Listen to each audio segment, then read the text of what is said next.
Hi guys, it's Shell, Heart of It All Custom Creations. Welcome back to another video. If you're new to my channel, thank you so much for stopping by. Hit that subscribe button to see future videos. I post new videos every Wednesday and Saturday. So today I am going to be making another burst tumbler, but using neon glitter and a template. So let's get started. So I'm started out with a 20-ounce stainless tumbler from the Stainless Depot and the cat scratch paper with my template, and the template I got off of Etsy. So everything will be listed in the description box below if you want to check it out. So I'm going to remove a portion of the backing so that we can go ahead and apply this to the tumbler.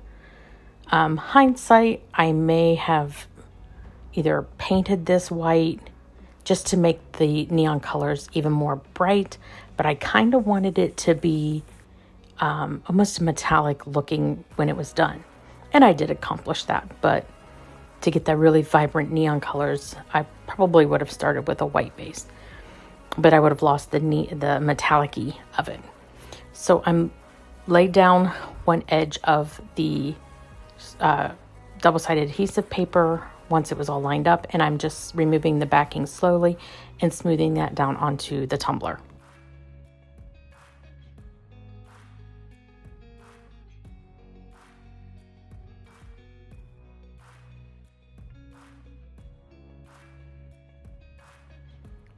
Once that adhesive is all the way around, I'm going to take my cup edging tool and just cut off just a little bit from the bottom so that I can get it even all the way across and nothing was bubbling, because it was a little bit longer than I really wanted it. So that's what I'm doing here, is just removing that from the bottom rim. And then I had to do it a couple times. I think my razor blade in there is getting a little dull, so I need to replace that. But this cup edging tool is just super cool because it just gives you a nice clean even edge.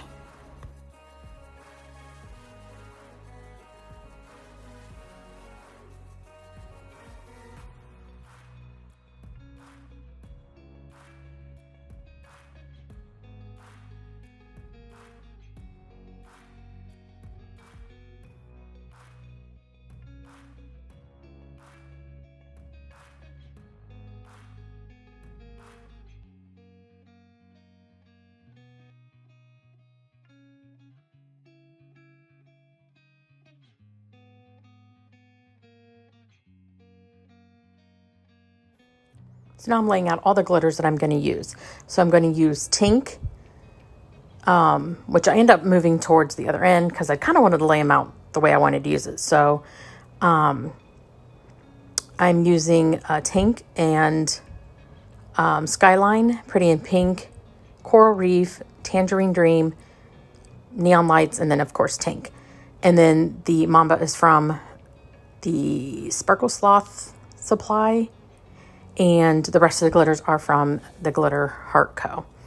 So now I'm going to go ahead and remove all of the adhesive, the top layer of the adhesive, to expose the adhesive of where I'm going to put my darkest color. You always want to start with your darkest color first. So this template I got from Etsy, and when I saw it, I was just searching for burst tumblers, and when I saw this, I thought this would really look cool as a neon tumbler.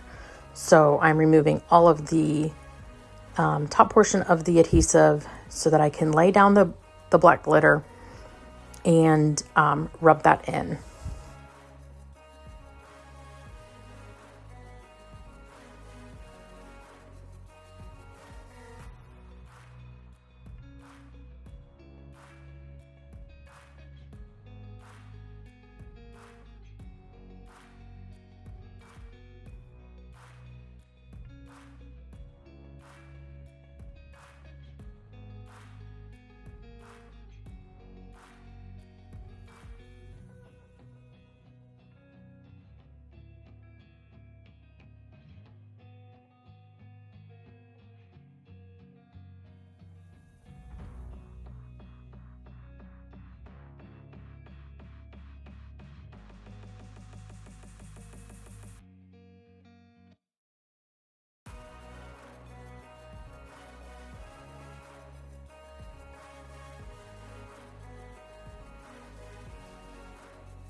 Once all that's done, I just take my chip brush and brush away all the excess glitter so that it doesn't contaminate any of the next glitters that I use.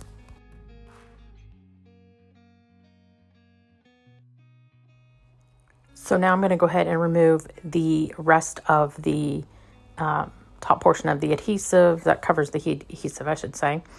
And before I move on to the rest of the glittering, instead of just doing one single line, each color, I decided to kind of ombre them.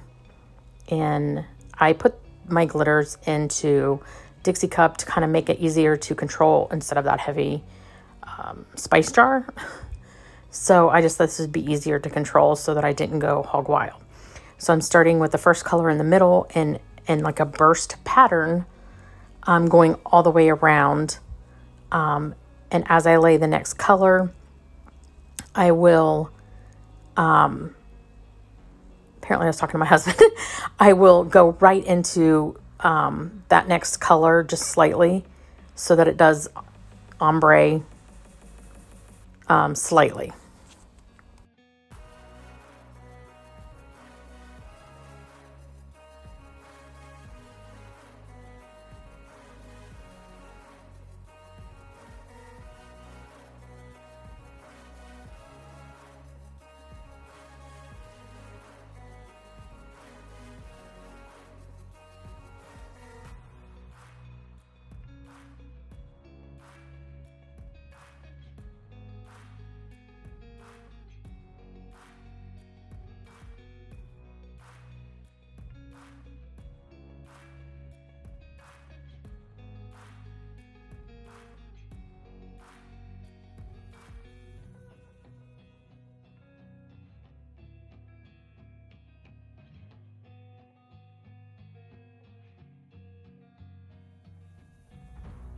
So I'm just going to continue to add each of my colors, making sure to blend into the previous one and kind of let it cascade out so that the next color can blend in with that until I get to the very end of all of my colors.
I'm going to go ahead now and rub down all those glitters to make sure it's nice and stuck to the adhesive paper.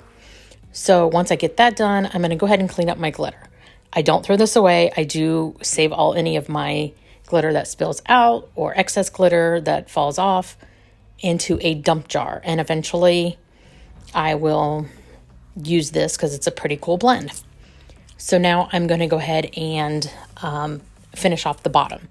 So I'm just taking some Mod Podge and putting a coating on the bottom right up into that template meets.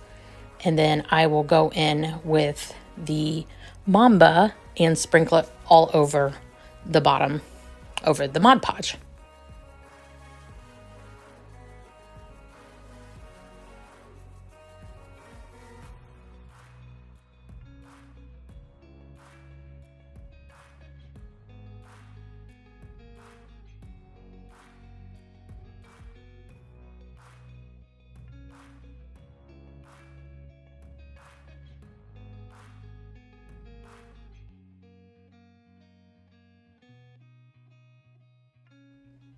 Once that's done, I will give this 2 coats of Rust-Oleum Clear Coat Spray and then a coat of epoxy. I believe I actually gave this 2 coats of epoxy. And then I'm cleaned up my rim. And now it's time to add on the lines to kind of make these stand out a little bit more. So I'm just using this opal vinyl, and I cut out kind of a triangle and did the triangle super skinny so that it goes skinnier towards the middle of the burst and a little wider at the end. This is still a very skinny strip of vinyl, but enough to cover where the lines meet. So I'm going to start, of course, in the middle. I mean, there's really nowhere else for it to go. So these did stick together because it kind of created 2 triangles, one on each end. And then I'm going to add this to each of the lines. And here I'm just separating the 2 that came off together because it comes off in like a rectangle. And then I had to separate the 2. So yeah, that's what I'm doing here. I don't know why I didn't just cut it out, but in the video. But see here, I'm not going all the way to the edge of this vinyl because I think it lost some of its adhesion in the being cut. So I'm just going to follow along that line and then to the bottom. And then every couple that I do, I overlap the top, although right here I'm cutting it, which I decided I should have waited until I almost got like a V pattern. So then I'm cutting off the bottom. So I'll show you how I do the rest.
And right here is where I just saved to do 2 at once, which was much easier than trying to do 1 at a time.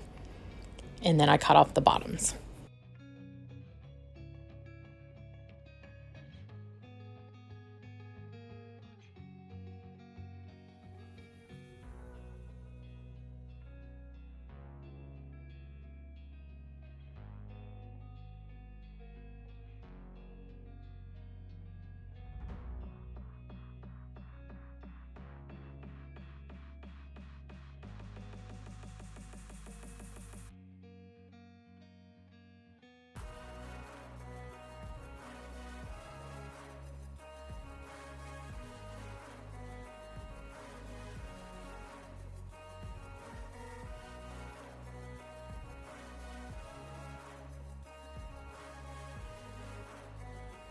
And right here, I'm not going to cut off the end all the way until I get the other side put on as well. So now I'm going to just make sure apparently that was straight. And I'm going to go ahead and cut off the V again before we move on.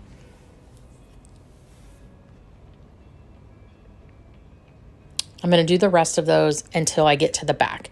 So now I've gotten to the back, all those are cut, and I want to show you how I'm cutting the where they meet in the back. So they overlap, and I'm just taking my X-Acto knife straight down the middle to where it connects. And then when I remove the excess, it's like a almost seamless cut, instead of trying to create the point of them coming together.